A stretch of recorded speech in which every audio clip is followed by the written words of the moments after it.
palihan para nagamit tayo ng mic. Chapter 1, verse 1 to 6. Ito yung ating book study. Starting ngayong gabi. Pasok mamaya yung people, yung Bible dito. Okay, chapter 1, book of Philippians. Chapter 1, verses 1 to 6. Philippians chapter 1, verse 1 to 6. Basahin natin ang sabay-sabay ang verse 1 hanggang 6.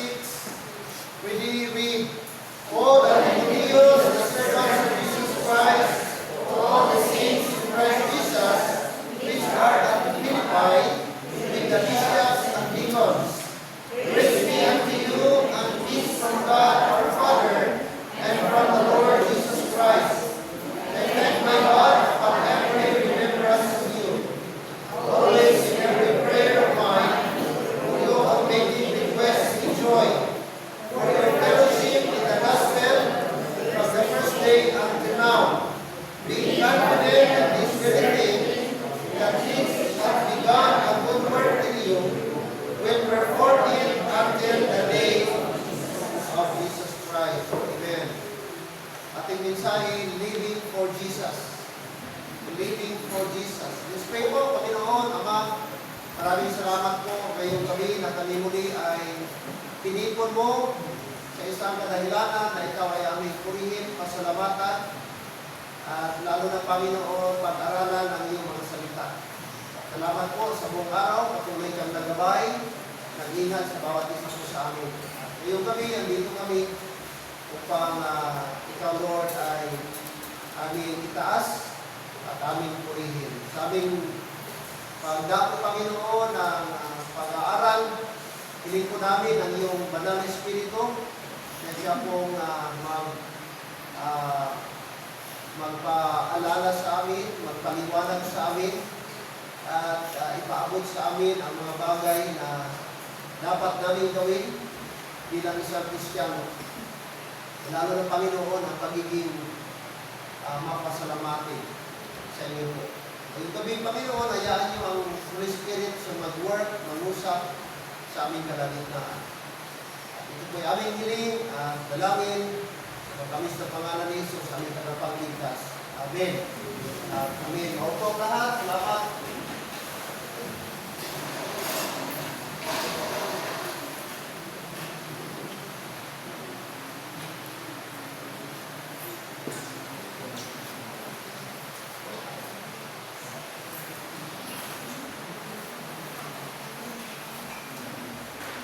Living for Jesus. No? Mamuhay tayo diyan sa ating Panginoong Jesus.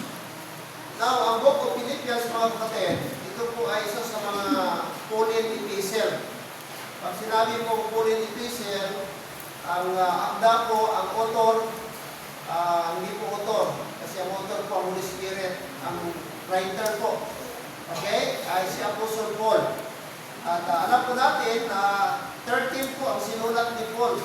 Mula po sa aklat ng Romans, papunta po ng Philemon, ang may sulat po niyan ay mula kay si Apostol Pablo. At isa sa kanyang mga sulat, ito po Book of Philippians. At ang Book of Philippians, napaka-unique po sa lahat ng mga sulat niya. Number 1, ito po sinulat ni Apostol Paul habang nakakulong po siya sa Rome. Okay? So nasa kulungan po siya nung sinulat po niya ito.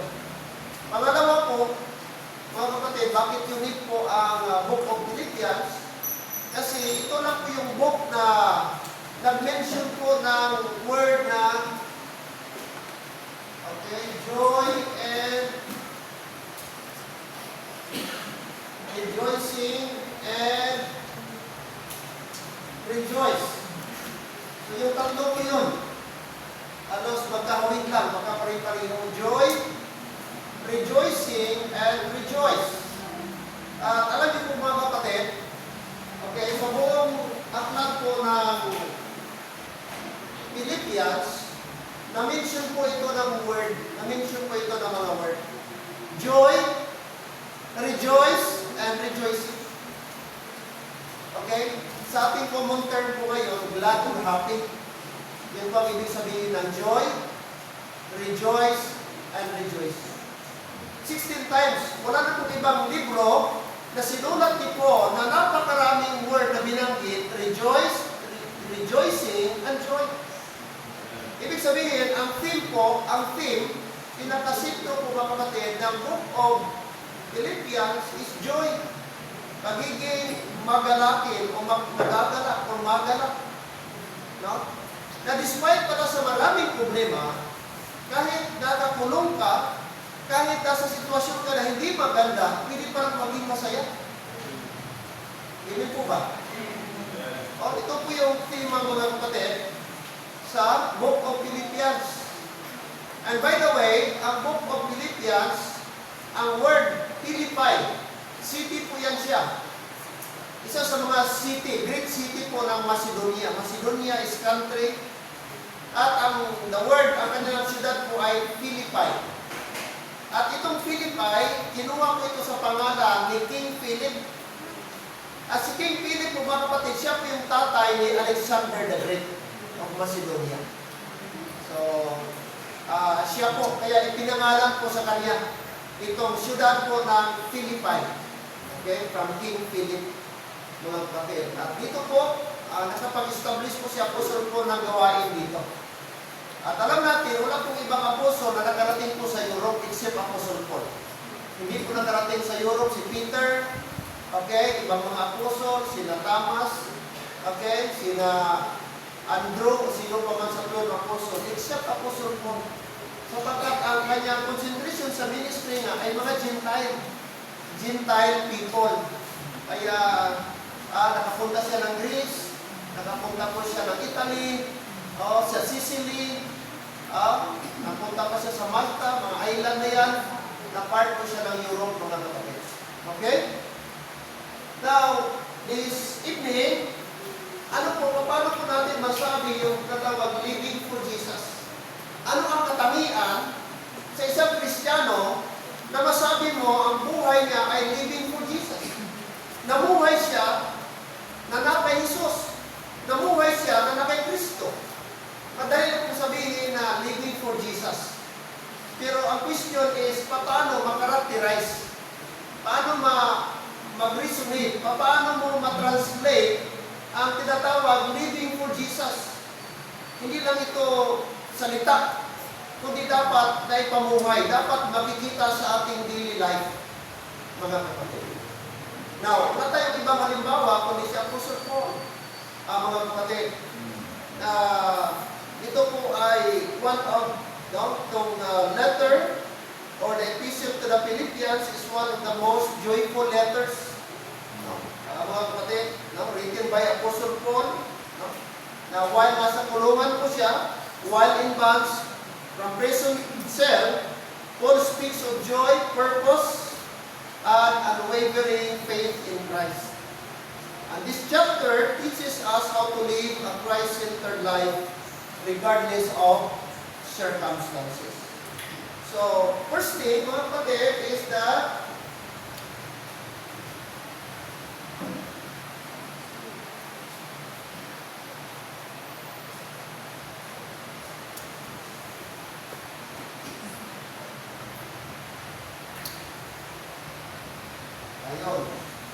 spirit of thanksgiving and confidence. Nakita po natin yan sa verse number 6, ang confidence na i-mention ni Apostle Paul. Now, look in verse number 3, mga kapatid. Sabi ni Apostle Paul, I thank my God upon every remembrance of you. So, sa anong aspeto nagpasalamat si Paul? Sabi niya, I thank my God upon every remembrance of you. So dito po, mga kapatid, nag-start po si Apostle Paul ng tatawag sa kanyang letter. He begins his letter with gratitude, not complaint. Amen? Ang opening statement niya sa kanyang sulat ay pagpapasalamat. Hindi po reklamo. Okay? Pagpapasalamat. Mga kapatid, kung meron mang isang apostol na nag-mention about thanksgiving, thankfulness,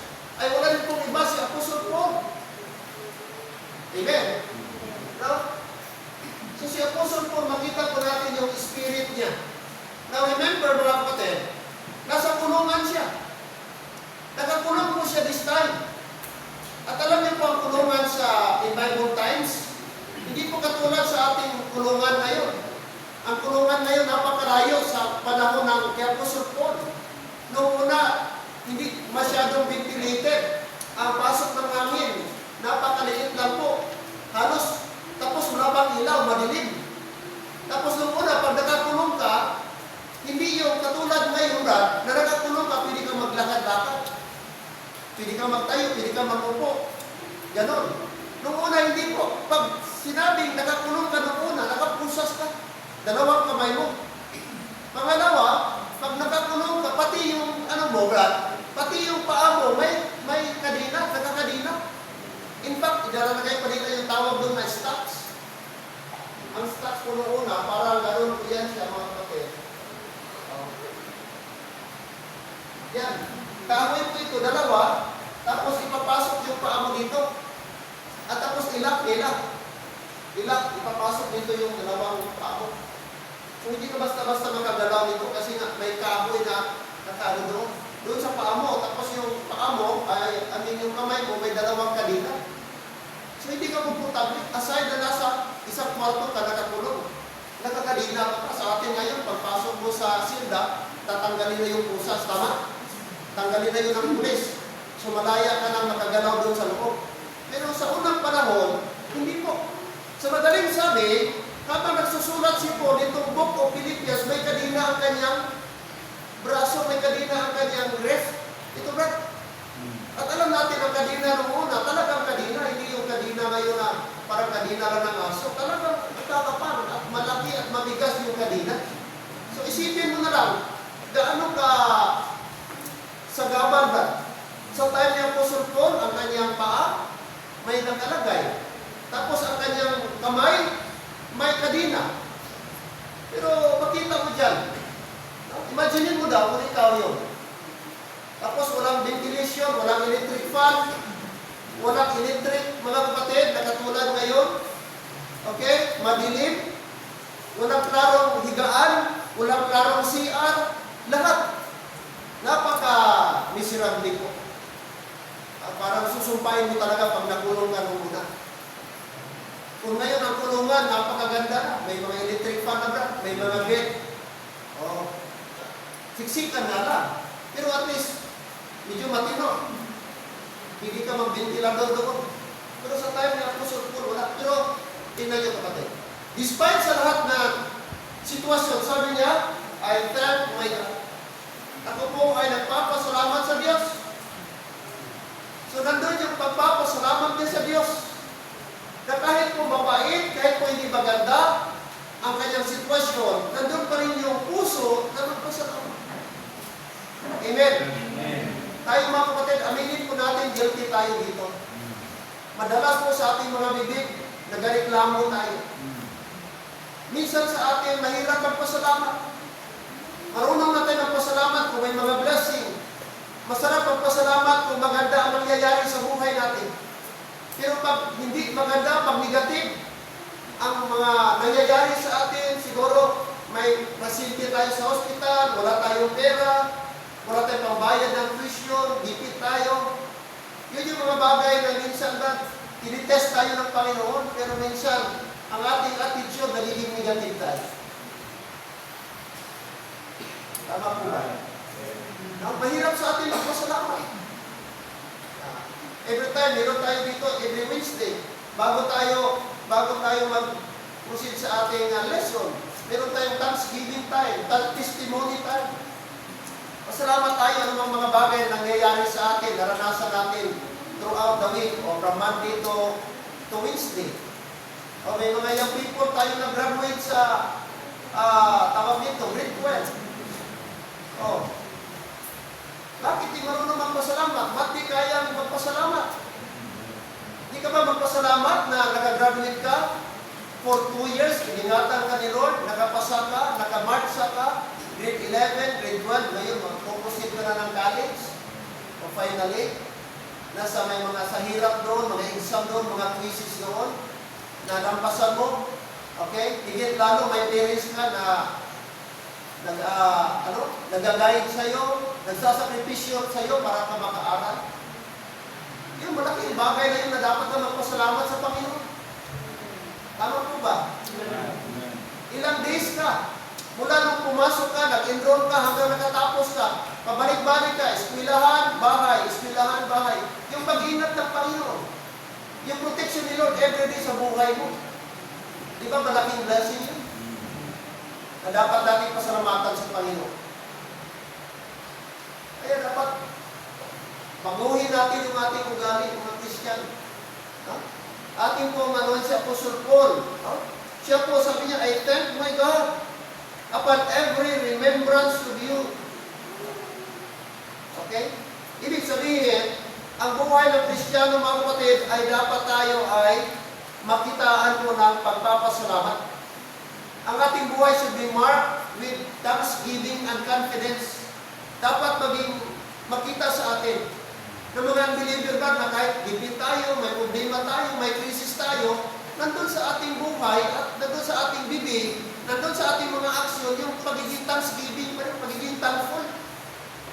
Paano ma-bless ang mga unbeliever kung tayo mismo na mga Kristiyano, reklamo tayo? Ang maririnig nila, negative na mga bagay sa ating bibig. Dapat ang Kristiyano, pag kinumusta, sis, kumusta ka? Brad, kumusta ka? By God's grace, napakabait ang Panginoon, Pastor. Napakabuti ng Panginoon, Pastor. Talagang, kahit po medyo gipit, kahit kulang, pero ang Panginoon di po nagkulang, Pastor. Mabait ang Panginoon. Ganun dapat.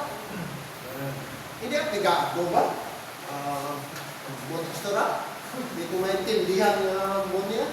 Daw, habang tumatagal, lalong natigado, lalong, hindi dapat. Yes, realidad po, may tigado. Yes, realidad po, may krisis. Pero di natin masuppress, mga kapatid, di natin pwedeng maapawan, masubrahan o malamangan ang kabutihan ng Diyos.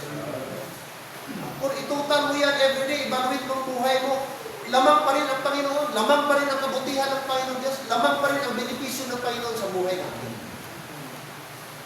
At dapat lang natin siyang pasalamatan. Hindi ko yan optional. Kaman ko yan ng Panginoon. Katulad kay Paul, nasa kulungan siya, pwede siya magsisi, pwede siya maging negative, pwede siya mag-murmur, pwede siya magkaroon ng resentment, pwede siya magkaroon ng, pwede niya questionin ng Panginoon, Lord, bakit ako nakulong? May kasalanan ba ako? Ito ba yung isusukli mo sa akin? Nag-preach ako ng gospel? Nangaral ako ng ebanghelyo? Ito lang matatamo ko? Deserve ba ako dito? Naikulong ako? Mabuti sana kung nagnakaw ako, nang-rape ako, or may pinatay ako, deserve ako dito. Dapat lang ako makulong kasi gumawa ako ng hindi maganda. Pero ito, nag-preach ako ng gospel, tinunong ako, ito ba yung deserve sa akin? Pwedeng, saan si Mauricio? May mga left tayo. Okay, saan si Mauricio? Diyan pa tayo, mga kapatid?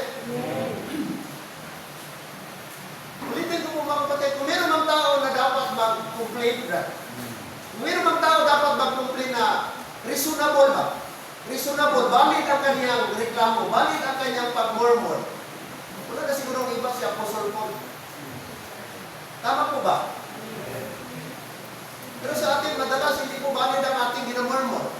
Para tayong mga Israelite, na nung nakatawid na sila sa Red Sea, Brad, nandun sila sa wilderness, tapos pinakain sila ng Panginoon ng mana, ano ginawa nila? Sa halip pagpasalamat, na everyday, wala na sila galuto, wala na sila gahanap, ang gawin lang nila, mamulot lang, tama, Ma'am Joy? Every morning, ulutin lang nila doon, kasi hindi nilapag sa lupa, naka-elevate konti, ito yung ground, ganun, napakabait ng Panginoon. Tapos, pudyutin na lang nila, kunin na lang nila at kainin, hindi na sila magluto. In fact, sabi ng Bible sa Book of Psalm, ang mana is angel's food, pagkain ng anghel. Pero anong ginawa ng mga Israelita?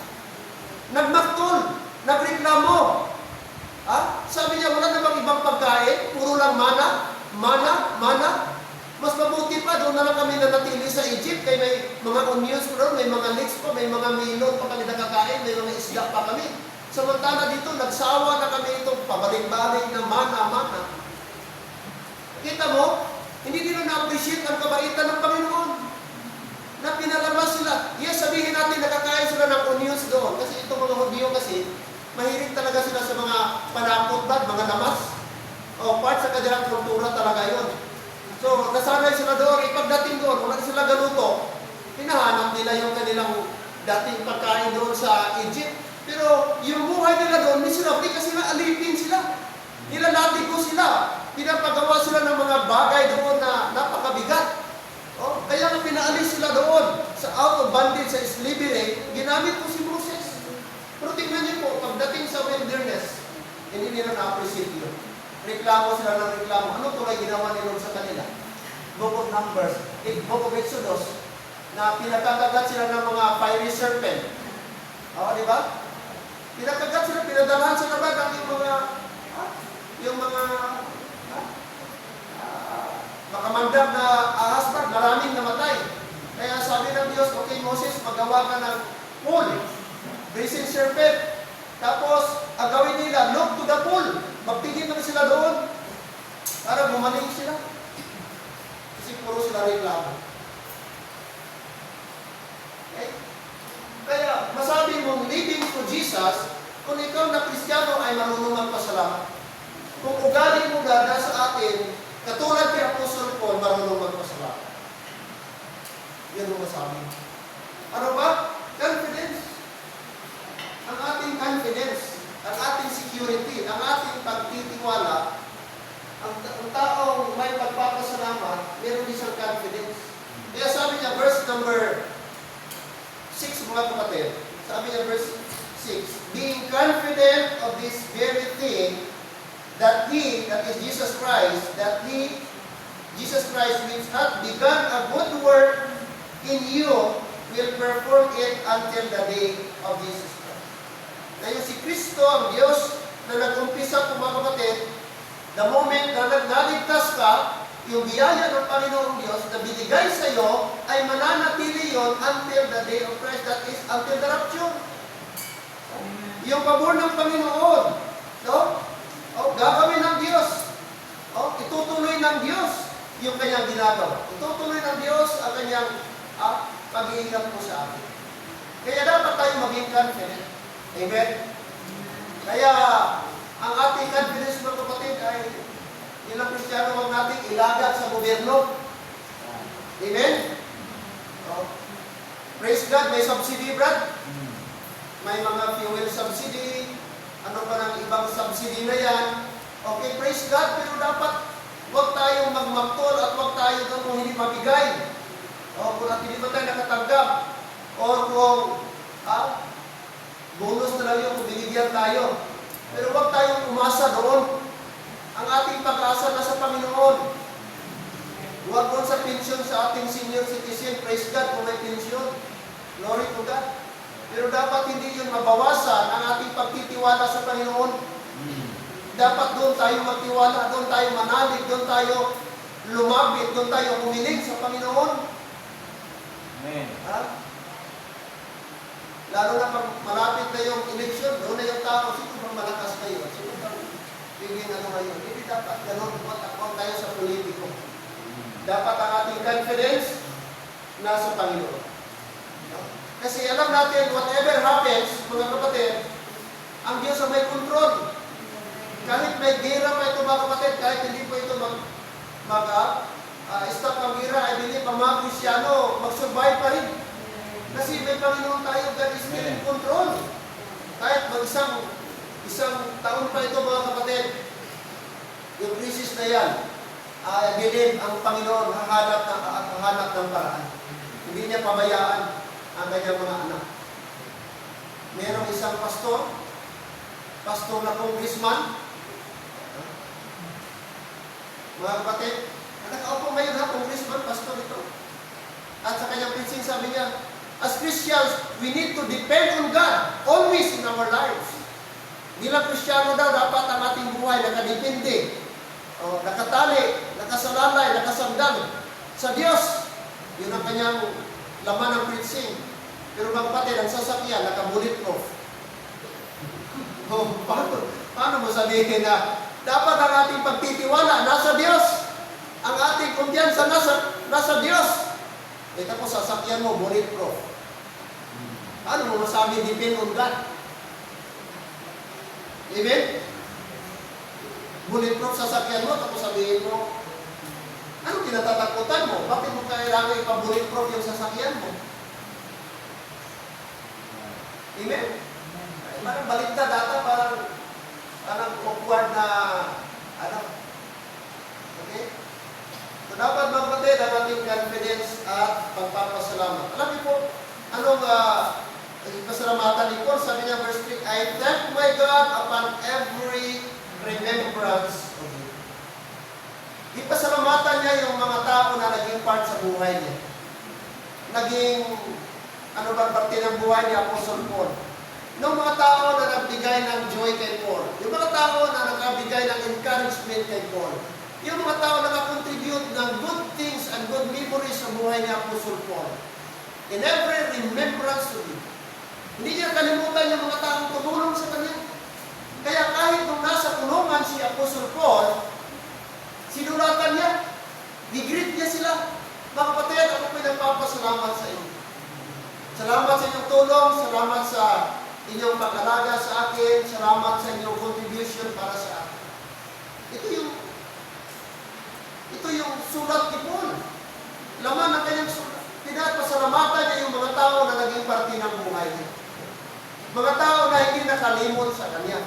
At gayon din, hindi po siya nakalimot sa mga tao din na tumulong sa kanya. Kaya sa atin, dapat ganun, katulad tayo kay Apostle Paul. Sa anumang sitwasyon, dapat marunong tayong magpasalamat sa mga tao na naging bahagi ng buhay natin. Lalo na yung mga tao na katulong po sa atin. Amen. Amen po ba?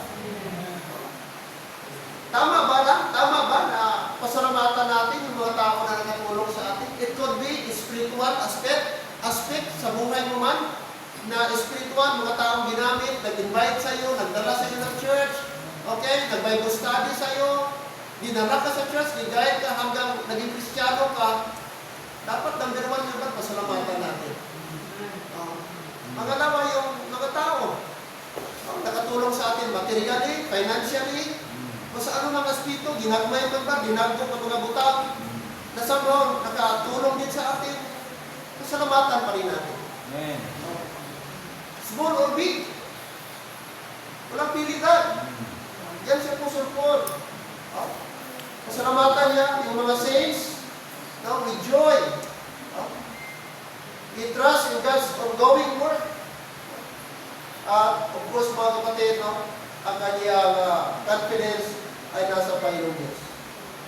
Ibig sabihin, na kahit nasa mga pagsubok tayo mga kapatid, mga testings, dapat matuto tayo magpasalamat sa Panginoon sa kanyang process. No? Siguro may proseso ang Panginoon. No? Siguro andito ka ngayon na process. Pero minsan mga kapatid, may purpose ang Panginoon. Amen. Kaya huwag lang tayong magreklamo. Okay? At initin po natin ang pagiging thankful. Rejoice and rejoicing. The spirit of thanksgiving and confidence. Kaya dapat every Wednesday, dapat din na tayo dapat itulak pa, din na tayo dapat, sino pa dapat ang tunay na Kristiyano, excited magpasalamat. Hindi na ubusan ng pagpasalamat. Yan ang tunay na katangian sa isang Kristiyano na sinasabi niya, living for Jesus. Pangalawa, mga kapatid, is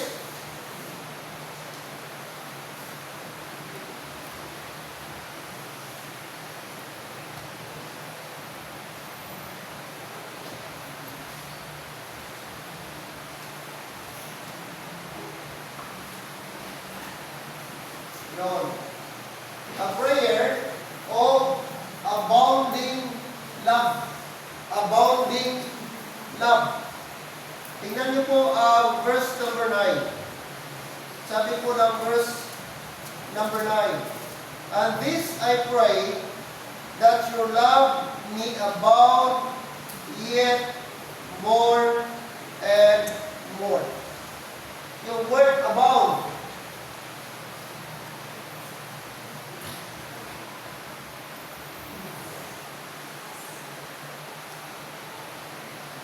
the word abound means increase or overflow. Yun ang ibig sabihin. Yun ang prayer ni Paul sa mga taga-Philippians na mga believers. Sabi niya, mga kapatid, ako po'y nananalangin sa inyo na sana ang iyong pag-ibig ay umaapaw. Diyan ba tayo? Umaapaw. Amen. Sa anong pang-aspito dapat ang kanilang pag-ibig pag umapaw?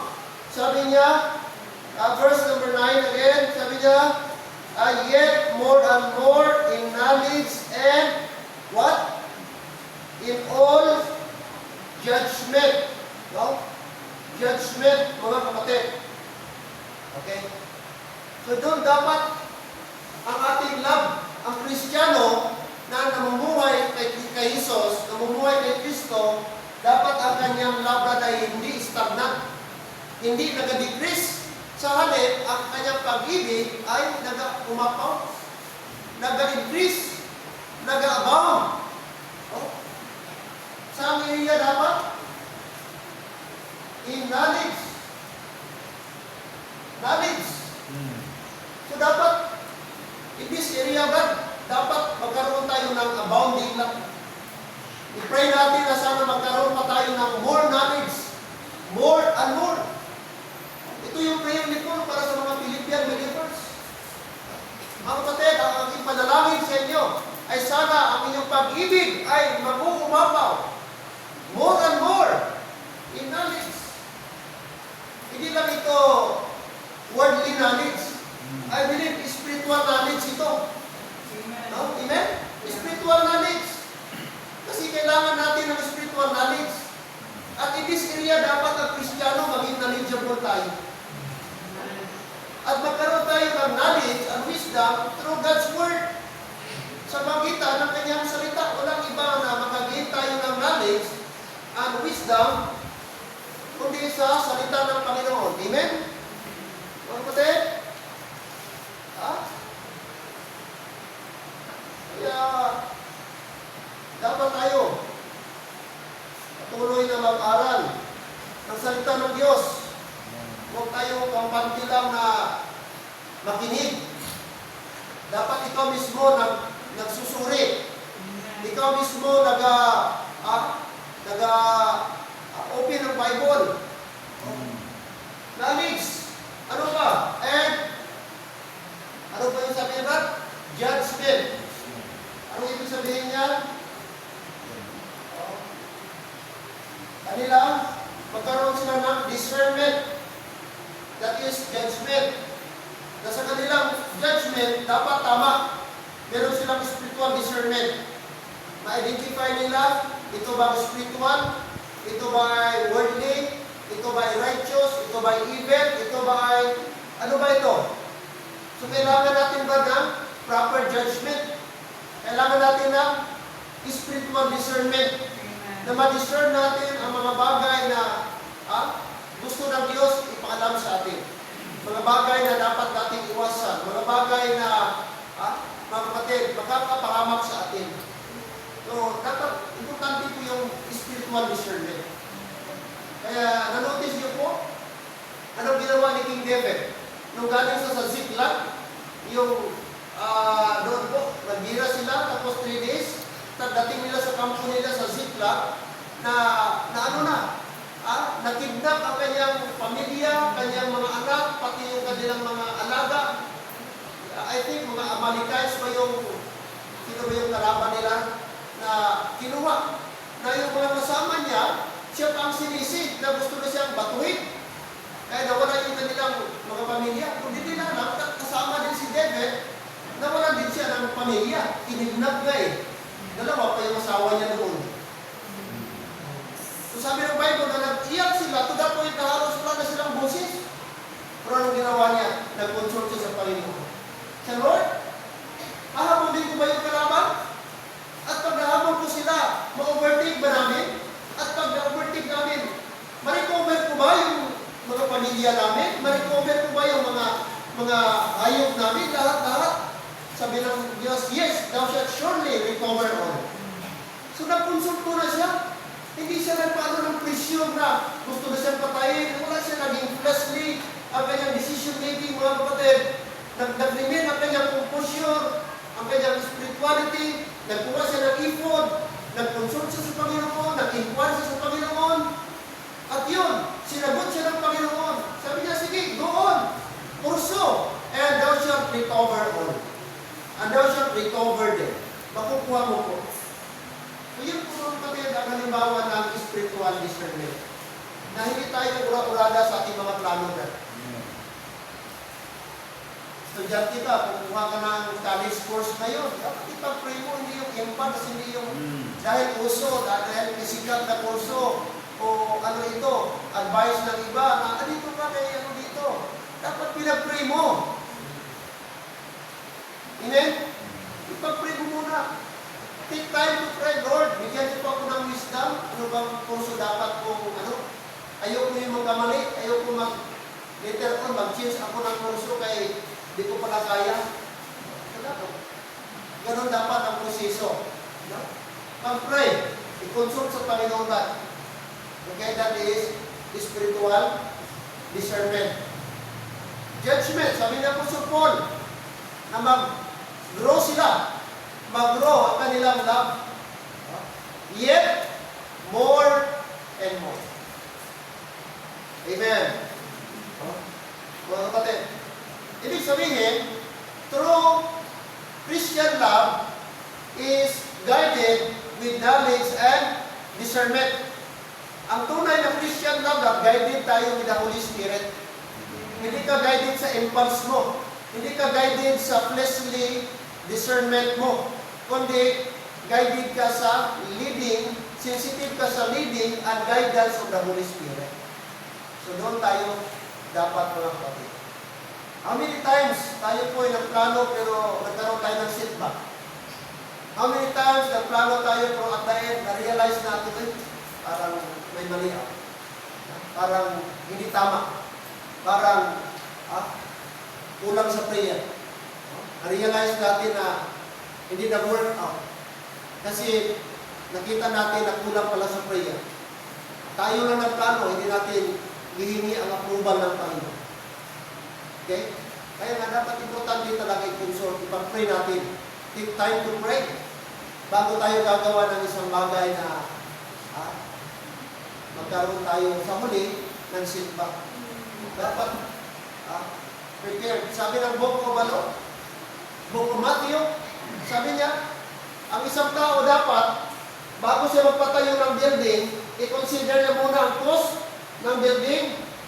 Kasi baka someday magpatayo siya ng building, tapos hindi pa niya kaya kumplituhin, pagtawanan lang siya ng mga tao. Sabi ng Book of Matthew, na upo muna siya, i-consider niya ang cost of the building bago siya magpatayo. So, yun ang message doon na dapat may wisdom tayo. Diba maraming mga ganong tao na nagpatayo ng building, tapos at the end, kulang pa lang budget, o pusti lang. Tapos, mga kabilya, wala na, naging marupok na. Kasi, hindi nga nadugtungan ba? Pag na-expose, too much exposure, too much time, na-expose sa ulan-init, kinain ng kalawang, pag magdugtong ka doon, instead na 16 mm, nagiging 9 mm na lang. Kasi, wala na. Sa tagal ng panahon, na-expose yung bakal. Kaya, ang quality niya, ang straight na compromise. So, yun ang sinasabi dito. Sa Book of Matthew na I'm not sure kung ano yung pero meron yan sa passage, I think Matthew yan, na ang isang tao, ang matinong tao, bago magpatayo ng isang building, pupuan niya muna at i-consider niya ang cost sa building bago siya magpatayo. Kasi balang araw, pag nagpatayo siya, tinapos siya, tinulang, pagtawanan lang daw siya ng mga passers, yung mga taong dumadaan. Yun po mga kapatid, prayer of abounding love. Dapat yung ating prayer, mag-abound tayo. That means,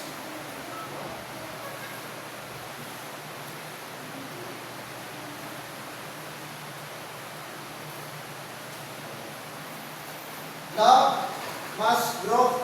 Amen? Ang ating pag-ibig dapat mag-grow.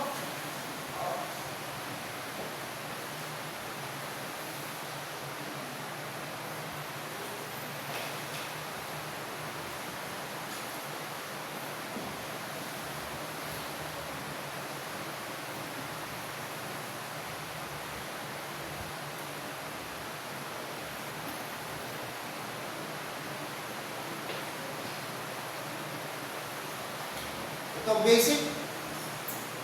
Isang area dapat tayo umaapaw ang ating pag-ibig at dapat tayo mag-grow. Number one, in our prayer life. Amen? Sa ating prayer life, dapat mag-grow tayo. Dapat huwag tayo maging tamad sa pagpanalangin, sa pag-pray. At kapag tayo po nag-pray mga kapatid, sundin natin ang kalooban ng Panginoon. Hiling ka ng hiling, hingi ka ng hingi, tapos ayaw mo sumunod sa kalooban ng Diyos. Paano mo sasagutin ng Diyos niyan? Ang gusto mo, hindi ang gusto ng Diyos. Ganun ang tao minsan. Hingi tayo ng hingi, Lord, ganito po, Lord, ito po yung request ko. Pero may mga prinsipyo sa Bible na hindi natin sinusunod. Naniniwala tayo na ang blessing, may kaakibat mo yun ng obedience. Hindi lang basta-basta na ibibigay ng Diyos ang isang bagay na hinihiling natin na salungat naman sa kanyang prinsipol. So dapat may obedience din. Amen po? So prayer. Tutulong mga kapatid, medyo dismayado ako para every midweek service natin. Parang nagmamadali tayong mag-pray. Hindi tayo makatiis. Kulang ang ating oras na binibigay sa prayer. Ang dami nating kahilingan, ang dami nating need, tapos nagtatamad natin mag-pray. Ang kuripot natin magbigay ng time sa Panginoon. Hindi mo mga nabaliktad, isang page pa lang doon, katagal na yung dapat. Kung inisa-isa mo yung prayer request natin, sabi yung Brother Maki. Imagine mo, ilan ito? Ilang items ito, isang page? Sa harap pa lang mo, local missionaries. Ilan yan sila? Tapos, foreign missionaries. Isa-isahin mo yan. Mga Bible studies, mga discipleship program, isa-isahin mo yan. Ilang oras na yung kainin? Kulang dito, 20 minutes kung seryoso ka. Isang page pa lang. Di pa kasama ang likod. Mga church members, tayo ito, mga kapatiran natin. Ilan ang ating dapat? Ilan ito sila? 50 plus? 40 plus? Per family na gani ito. Ilang pamilya yung dapat ipag-pray mo? Amen? Di pa kasama yung special request. Dito. Ang dami pa, salvation, mga ganito. Ang dami. Tapos 2 minutes, tapos ka na. 5 minutes, tapos ka na. Yan ba yung seryoso na prayer mo? Yun na yung pinaka-the best mo? Yun na yung pinaka-matagal mo na pag-pray? 5 minutes? Hello, amen? Di ba kayo? Kristyano? Totoo ba na naniniwala tayo ng prayer? Totoo ba na seryoso tayo sa prayer? Kung dito lang si Apostle Paul at magbigay siya ng halimbawa sa atin paano manalangin, iwan ko lang. Baka mula kayo hanggang bukas pa tayo matapos. O bukas pa siya matapos mag-pray. Ganun siya kaseryoso mag-pray. Hindi siya nag-isip ng ano-ano, hindi siya nagmamadali.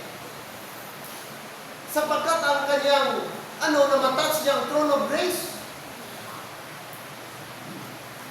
Let us come boldly unto the throne of grace, that we may obtain mercy and find grace in time of need. Let us come boldly unto the throne of grace, sabi ng Panginoon sa book of Hebrews, that we may find mercy, grace, favor, sabi ng Panginoon. E paano tayo sagutin? Ano pa? Dapat tayo mag-grow in our Bible reading. Tanong, sino dito ang sincere ng Bible reading? Meron ka bang daily Bible reading? Baka matapos na lang itong taon, wala kang Bible reading. Dapat ang Kristiyano, ang target mo, every year matapos mo ang whole Bible. Kung hindi mo man matapos, kahit Old Testament lang sana, matapos mo, Genesis to Malakay.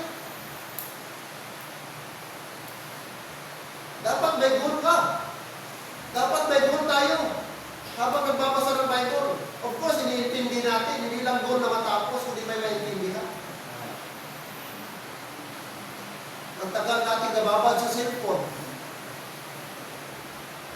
Pero pag mag-prayer tayo, ang dali natin matapos. Kakahiya sa Panginoon yun. Kapatid. And grow in our soul winning. Dapat ating suportahan ang ating soul winning program. Tayong lahat dito, mga kapatid. Okay? A prayer of abounding love. Okay? And this I pray that your love may abound yet more and more. Tingnan niyo po verse number 4. Ano sabi ni Apostle Paul? Basahin po natin. Ready go. Always in every prayer of mine for you on making request with joy. Tingnan niyo po. Ano sabi ni Paul? Always in every prayer of mine for you all. Ibig sabihin, itong mga Philippian believers, lagi kami mention ni Paul sa kanyang prayer. Kasama always ba sa kanyang prayer? Hindi niya kalimutan. Itong mga Philippian believers. Sa prayer request ni Apostle Paul. Ganun po, mga kapatid. Tingnan niyo po, verse number 9. Sabi pa ni verse number 10. Sabi ni Paul, that he may approve things that are excellent. Amen? So that is discernment. No? Maging wise, mga kapatid. Judgment, that he may approve things that are excellent. Makita mo ang mga bagay na excellent. Ma-discern ang mga bagay na excellent. Kung tayo po ay nag-pray. That he may be sincere and without offense till the day of what? Christ. Okay? Verse 11. Being filled with the fruits of righteousness, which are by Jesus Christ unto the glory and praise of God. Love must grow. Sunod. Love must be, pangalawa, wise. Wise, sabi niya, that he may approve things that are excellent. So that is with wisdom. Ang totoong love, may wisdom. Ano pa? Love, true love, genuine love. Okay? Love produce righteousness. Love produce righteousness. Yun ang sabi ng verse 11. Okay? Verse 11, being filled with the fruits of righteousness. So dapat yung, mga kapatid, mayroong fruits of righteousness.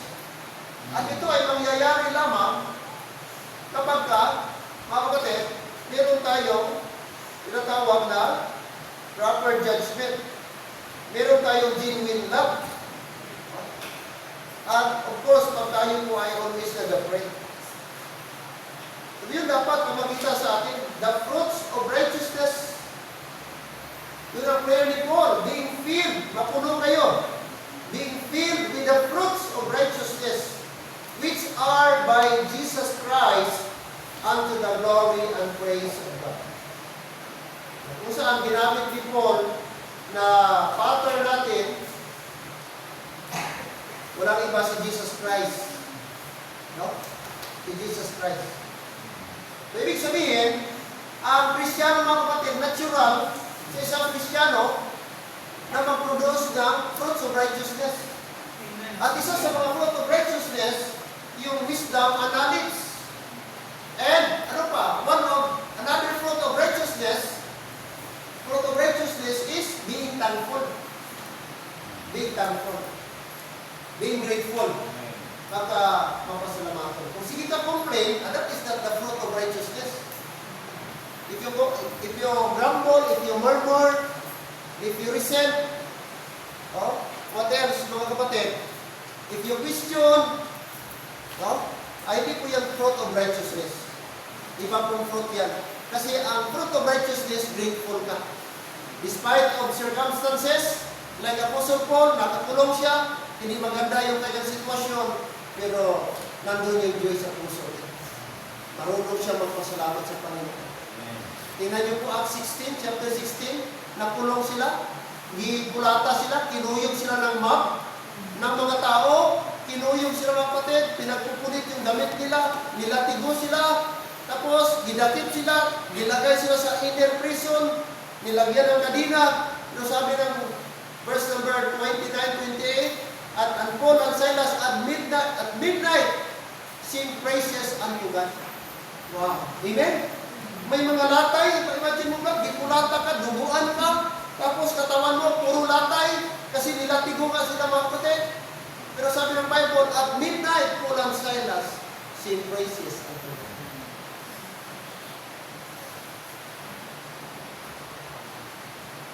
Hello, amen. Tayo, wala ng bugas. Yung mga alas, yung adlaw ba?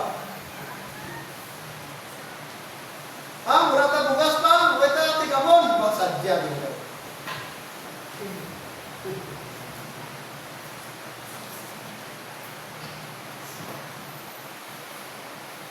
Ang na dapat, sadya, no? Isa wala bugas. Isa wala tigamon. Sadya niya po. Ma'am, namigit ako pitaka ba? Mo ginisadya ka na.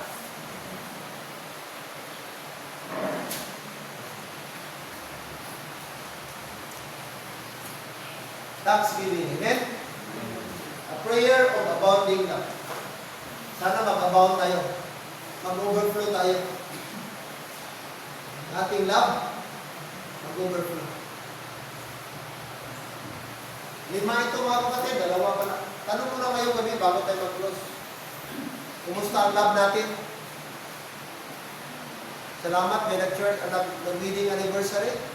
Father Bernard, advance, Sister Cyril. Was, Kapila, Sister Cyril. 14. Wow. Bata pa, no? 14 years. I-pray natin Brother Bernard, another 14 years pa. Amo na, anong sabi niya kanina, Brother Maki, dato na wala na gina sa pag, daw normal lang, daw binari lang. Handa siya. Kasi ganda. Pero, anong sabi niya? Masabay daw ang wedding anniversary niya ka. Handa siya, kaya sabay daw. Oo. Kaya dapat lang, pareho dapat mo naka-pastilino. Balang ano dito mo magtermo kay misis mo. Sa ipon ko pa sabay po Picture na siya daw. Pasko like. Para sa mag-grab. Amen. So, magpalanggaan ay. Kapag tumatagal, hindi mo sige away, dapat gano'n ang mag-asawa. Habang tumatagal, parang nanduway. Lalong sumasarap. Yung away-away na yan, first 5 years, 5 years back, adjustment period. No? Ganun yan. May mga ganun, may mga bago ka na diskubrihan na ugali. Pero yung 15 years, 20 years, 25 years, naku, adapt mo na, accept mo na yung partner mo, ang weakness niya.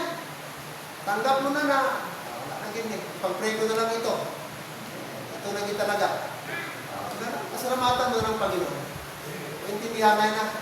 Hindi na ito mga first 5 years ka, bago mo kasuwahay na may mga lupad pa. Ano to? Graduate mo dapat sila. Okay, abutan ni Brother Roy kang si Sister Abby anong pa ano daw, honeymoon period pag Dahil wala pa less than a year pa lang. Dapat, Brother Roy, anoon mo si Kwan? Ninong ka ba, per day? Ninong mo. Itong Sabado ba, 39 years wedding anniversary. Kami counting pa.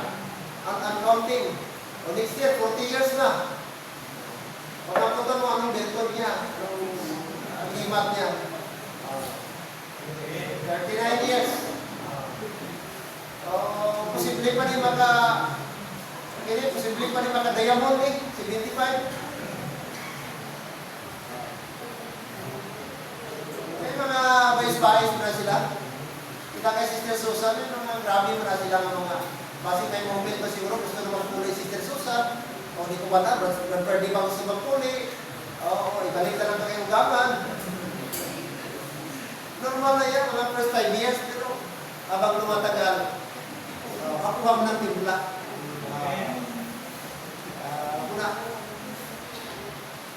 Gusto mo ba sa happy life, sundon mo lang kay Miss. Ano gusto niya? Sundon mo. Malaki na sila ito. Linong kinantalay. Ang sila niya, laba, sunda. Luto, sunda. Ang sila niya, mangutang ka isda dito, sunda. Sundon mo lang lahat. Sila niya, happy wife, happy life. Yung mga kapatid dito yan. Para long lasting. Para joyful ang buhay.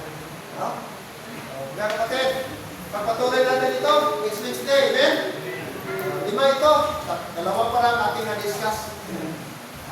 Antayin ng dali na sabi natin, Lord, sana gusto ko po living for Jesus.